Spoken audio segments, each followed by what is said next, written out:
OKC advances to the NBA Finals. Their first Finals appearance since 2012 with KD, Russ, and James Harden. It's been 13. They had a 13-year drought in franchise history since the last time they reached the NBA Finals, and they got it done today with a huge win on their home floor in Game 5 over the Minnesota Timberwolves, advancing to the NBA Finals. And I ain't gonna lie, for all OKC fans, I know y'all got to be ecstatic. For y'all to, go through that drought, that 13-year drought, and staying down with a fan base, going through the ups and downs. Y'all traded for Shea.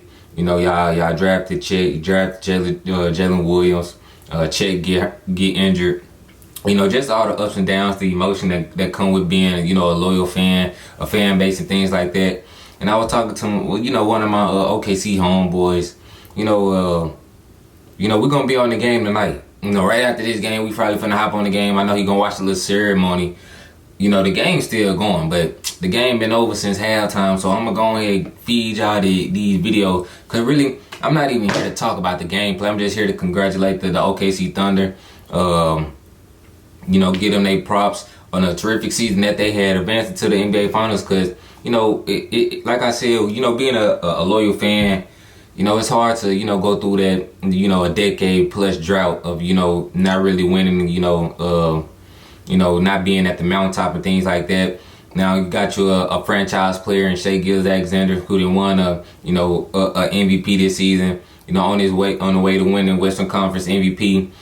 He's 4 wins now away from winning, their first ever NBA championship, something that Kevin Durant, Russell Westbrook, and James Harden couldn't do when they had on the OKC Thunder uniform. So, it's really good times to be an OKC fan. If you are an OKC fan, I need y'all to hit that comment section, hit that like button, hit that subscribe button. We is on the route to 400 subscribers, so make sure you hit that subscribe button.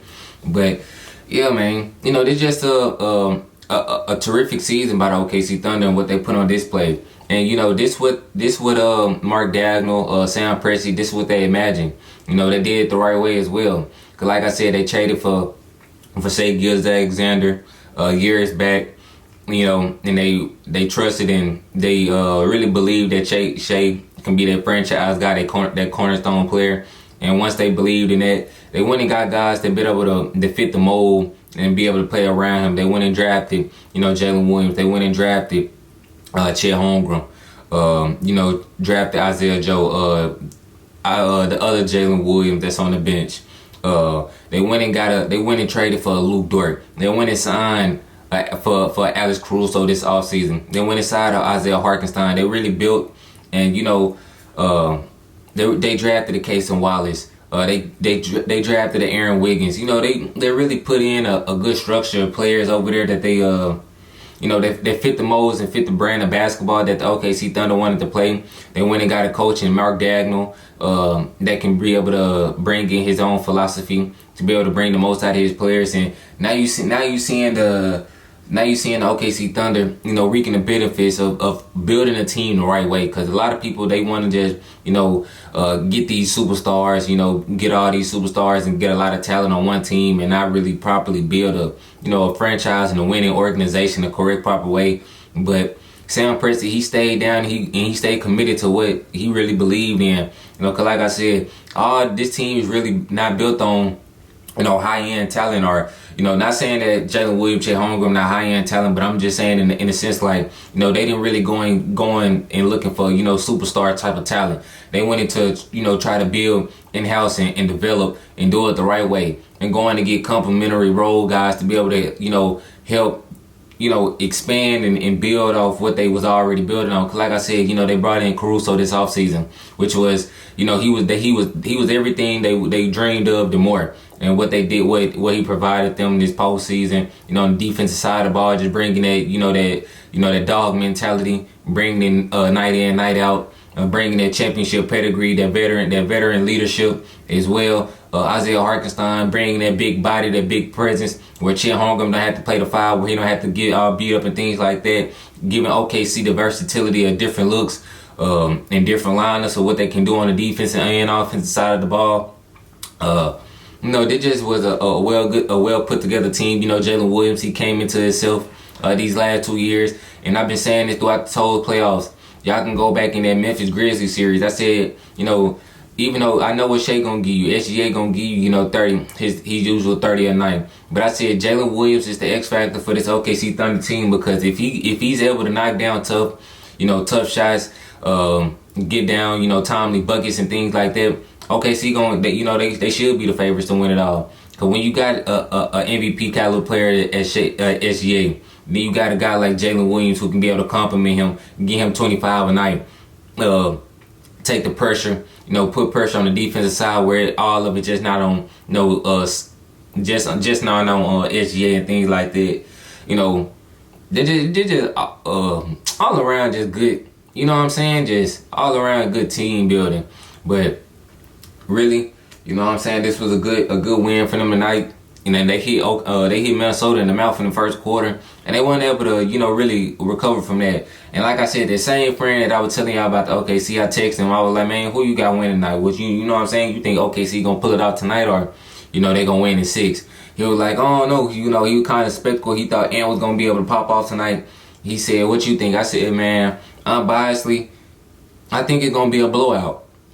I just felt the energy, game 5 at home, just seeing, how the OKC Thunder been playing throughout these series, and really how last game went. The type of game that Minnesota that let the game 4 slip away, and OKC found ways to win that game and come out of there with a W. That just showed me, it's going to be hard to really, replicate that high level of play. You get 60 plus points from your bench and you still lose that game. I don't think that's something that you can really duplicate, especially going on the road in a hostile environment, a closeout game like that. Even with Anthony Edwards going off, even with Julius Randle contributing and things like that, I think it's going to be a tall task to come into the OKC Thunder arena, and Minnesota getting out there with a dub, especially in the elimination game, a chance to advance to the NBA Finals with this young core. This is just a historic season by the OKC Thunder. If they go on, they's already one of the youngest teams to advance. They kind of remind me of I'm not going to say like the Celtics, but kind of like the Celtics, because the Celtics core was young with Jalen Brown and Jason Tatum. But I just feel like the difference between the Celtics, they actually went through the fire, year in and year out. They was getting to the Eastern Conference Finals every year. They made it to a NBA Finals and lost and couldn't get over their hump. Then they finally got over their hump. So, but I just say in terms of like age-wise, OKC, they're very young. One of the youngest teams in NBA history to make it to the NBA Finals. If they win it, they will be the youngest team to win the NBA Finals. So, I just think, this has been a historic season by the OKC Thunder, offensively and defensively. What they've been able to do, you got SGA leading the way, the MVP, Finals, Western Conference Finals MVP. You got potentially a Finals MVP. And like I said a couple videos ago, if Shea be able to pull this off, this is going to be one of the greatest single seasons that we've seen. It's going to be up there with the Steph Curry's in 2015 when he won unanimous and he capped it off with the NBA championship. It's going to be up there with the Michael Jordan seasons and things like that, because, when you look at the type of level of play that SGA had this season, throughout the averaging 31 this season, in the playoffs, he was averaging, I don't know what he averaged in the playoffs. I think I want to say like 30 points in these playoffs.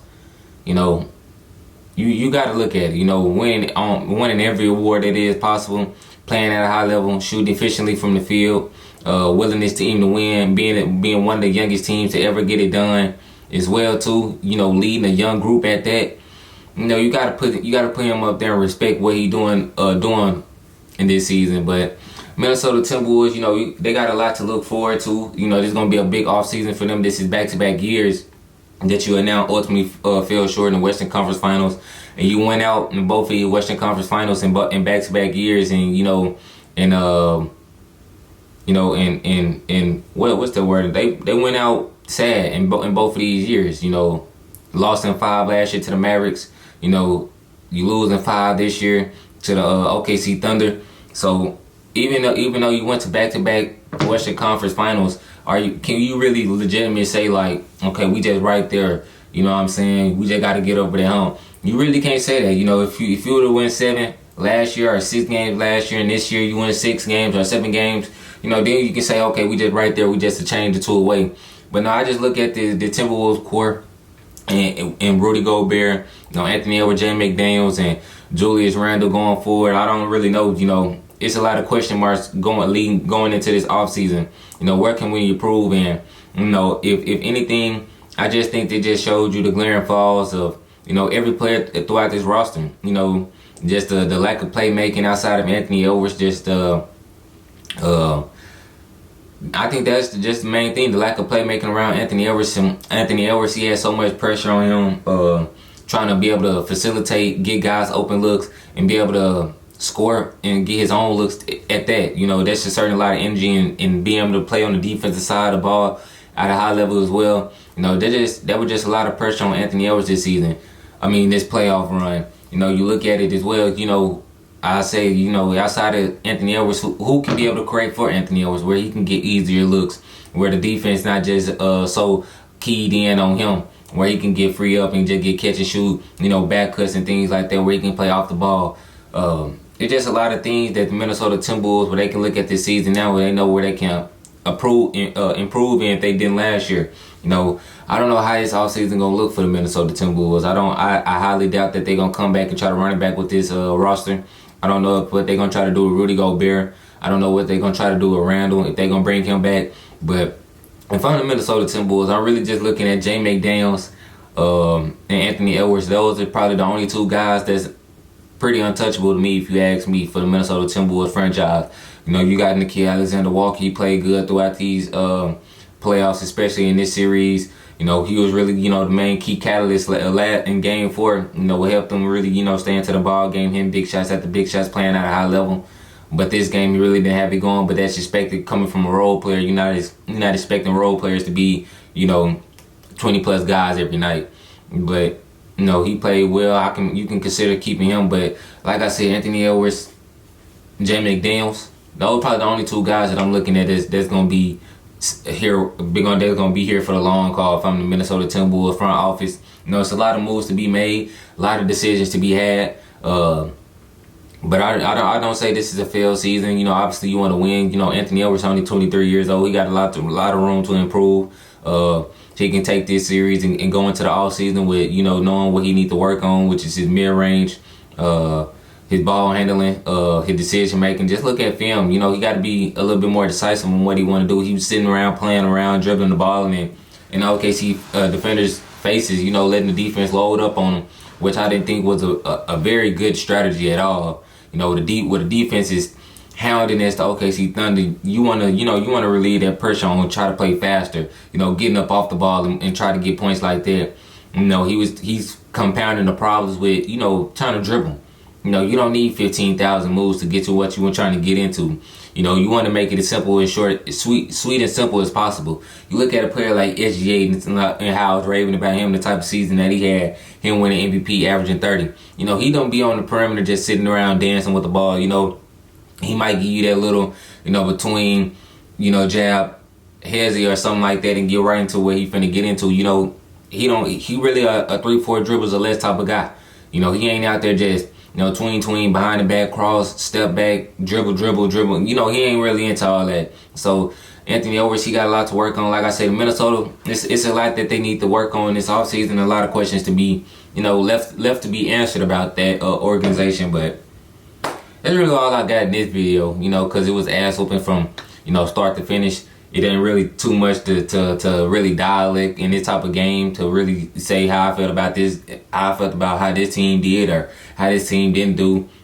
Like I said, OKC, they came and punched them in the mouth, and they weren't able to recover. Minnesota just they just wasn't ready for the type of avalanche that OKC put on them, and that's why they head into their first NBA Finals in the last 12, 13 years.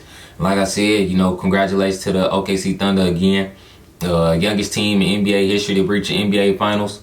Second, if they get it done, the youngest team to win the NBA Finals. SGA, the head of the Snake. He had a historic season as well, leading a young team with a historic defense, historic offense, and it just all came together at the right time for the OKC Thunder. Everything that they've been built on for the last 3, 4, 5 years.